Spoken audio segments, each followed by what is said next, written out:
Baltım deyip sayılan yarım sen ömrümü yaktın, sevgimi sattın. Kalbimde pek sevim sendin yar, bir vefa buldum sevimden dönüm. Yüreğimde yara koydun, arzumda açılan gülleri soldurdun sen.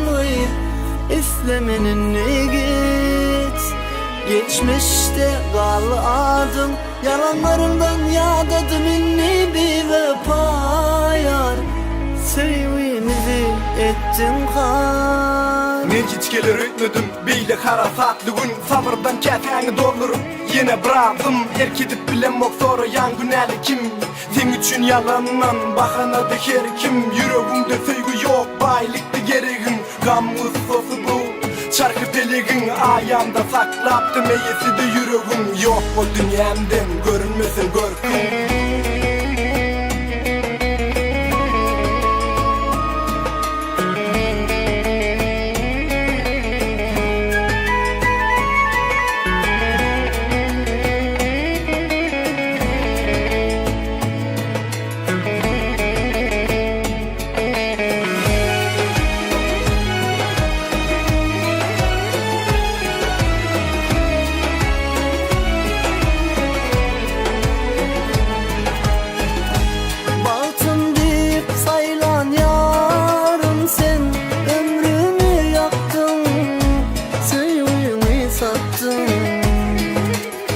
Kalbimda pek sevim sendin yar, bir vefa buldum sevimden dönüm.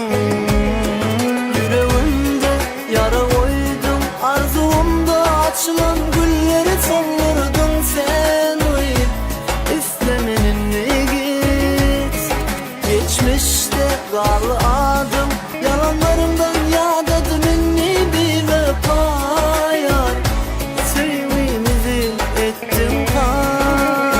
Gidip gideninde yatlamadın mı beni, nerede suyumu dözüp özgür verdin elini. Dinle sözümü, dünya gözeli, bozsanam diyemem, gel bir de gideli. Söyününe kuşman, gezsedim bu dünyada sana kavuşman. Bütün sorak yerimde, hicem soğuşman, ey bir vefa yar, yalandan amal, geçmişte hoş kal. İşten mi? Bu dünyada senden başka kız yok deyselerdi, ömrüm ötünçe sevgi yok deyseler de sana dönmerim. Seni hiç söymörün, gözlerini görmörün, arkayın ol bundan son, sevgiden korkmarın. Koydun beni gam mussalara, taptım dağıttım gönlün sana. Yalvarman sevmen seni, yalan sevim gallı külü. Всем спасибо!